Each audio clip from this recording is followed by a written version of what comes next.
قامت بسماع كافة هيئة الدفاع الحاضرين مع المتهمين. هل يا ترى تم تأجيل الجلسة؟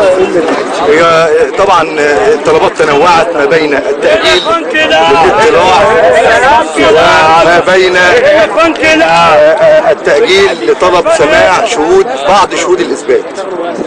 طب في موعد وحتى تاريخه لسه المحكمة داخل غرفة المداولة، ولسه القرار ما صدرش فيما يتعلق بتأجيل نظري.